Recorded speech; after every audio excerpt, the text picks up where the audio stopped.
Good morning, YouTube. My name is Will. This is Lotus. Enzo, staring down Gus, our neighbor. This is my Evo 8 RS. But today, we're not going to talk about Evos. We're going to talk about 5 cars that you can buy for under $5,000 that you can feel proud to drive to Cars and Coffee. So this whole week's been kind of, I don't know, just thinking about buying cars and some tips and stuff around that. And it got me thinking as one of my favorite pastimes, and that is finding cheap, fun cars. Well, notice I said fun, cheap cars. I did not say fun, fast, cheap cars. There is one car on the list that you could argue is quick and could be fast, but for the most part, these are going to be fun, good handling cars, like I said, but not necessarily fast. That being said, I would have no problem owning any of these cars. In fact, I have owned one of them. Honestly, if I found a good deal on another one in the future, I mean, I'm not really in the position to just buy random cars. I think the wife would, yeah. Anyways, that being said, I could totally see myself owning one of these cars if I was to run across the right deal someday. I think they're fun cars. I know they're fun cars. I've driven a couple of them. I think out of the 5, I've driven 4 out of the 5. The 5th one, just for some reason, I never knew anybody who had one, never took the time to go drive one. I don't know. I should probably do that. But anyways, let's get into the list. Now, as I stated, all of these cars can be purchased for under $5,000. I did look up and I was able to find at least one example of all of them that looked like something that, you know, obviously you show up, it could be a piece of crap, but at least online in the listing looked okay. Ironically, of the 5, there was only one I couldn't find for sale right this second. Now, granted, I didn't look too hard. I just looked on Auto Trader. There's tons of other sites you could look on, but it is the one that I've personally owned and bought for under $5,000, so I know you can do it, and that is the Contour SVT. So I'm not going to go into a lot of details about this car or any of the cars, but I will say, yeah, I'm sure I'm going to have an image on the screen. Contour SVT's 4 doors, which you'll notice is the trend in these cars also. SVT is Ford's special vehicle team. 5-speed manual was the only option.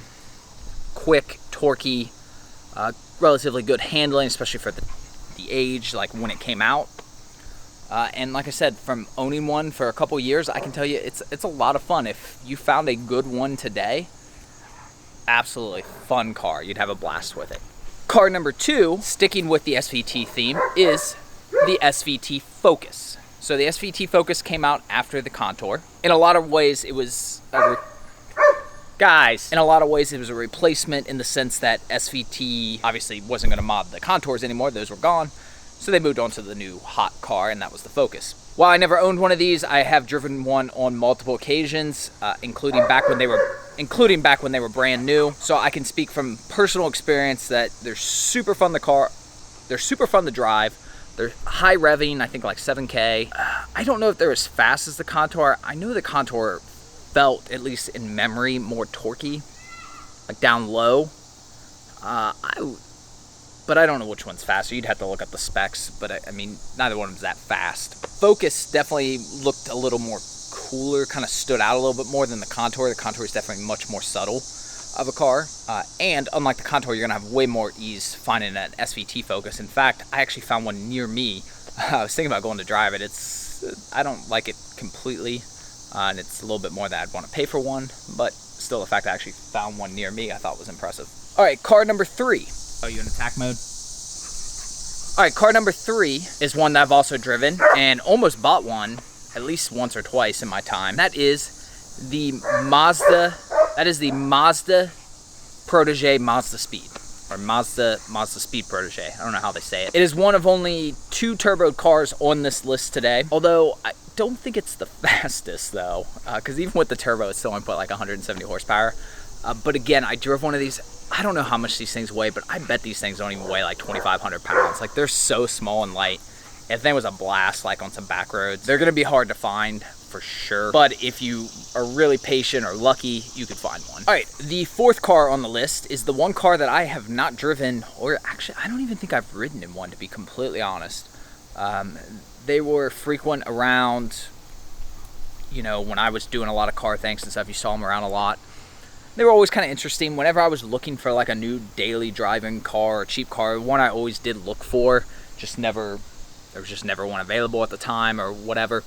And that is the Nissan Sentra SER Spec V. Again, these are not this is not going to be a fast car. One of the things I do like is that, I don't know if it was every one of them or if it was just an option, but you could actually get like a big Brembo brake kit, which was kind of comical for a car that only had like, I don't know, like 170 horsepower. Now I'm talking about the first gen, or I don't know about the first gen, but basically I'm talking about like the early 2000 ones, the kind of more rounded ones before they went like all squarish and stuff. I don't even know if they made the Spec V in that version, but they look relatively cool. They're definitely more like the Contour, definitely more subtle cars, which I think is nice if you're looking for something you can drive more and not draw attention to yourself. So I always like that about them. All right, and the fifth and final car. I'm pretty certain this car is by far the fastest in stock form and definitely as far as modding. This is the only car of this list that I would feel semi-comfortable saying that you could mod this and get some real power out of it. With that being said, it is also one of the harder ones to find for under 5,000, although there is one for sale for under 5,000. I found it on Auto Trader. It was 4,400 or 4,900. Under the comment section, the seller wrote good.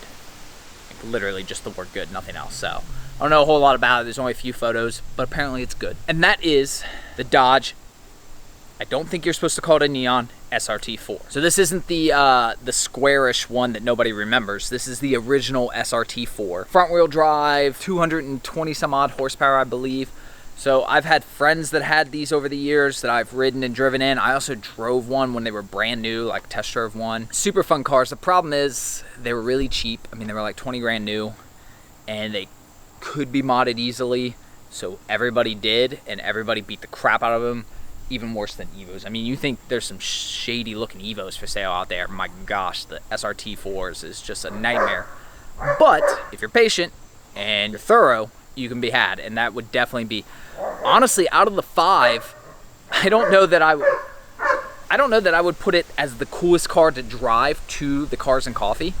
I think some of the other ones, if you had a good condition one, would be even more impressive, because they're older and they made less of them, I feel like. But a clean SRT4, maybe just like a couple little bolt-ons or something, nothing crazy, would definitely be a fun, cool car to have, no doubt about it. Ironically, the SRT4 though is probably the worst handling of the group, I would imagine. I don't know for certain, but I suspect. So that's gonna do it for this video. 5 cars you can buy for under 5,000 that you can feel proud to take to Cars and Coffee.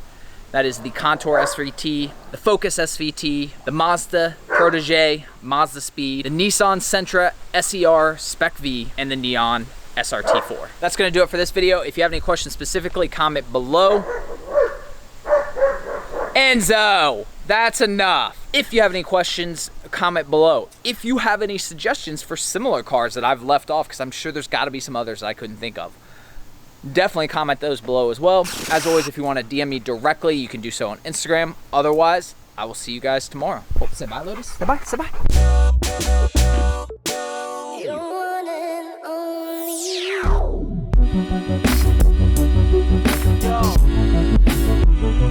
only.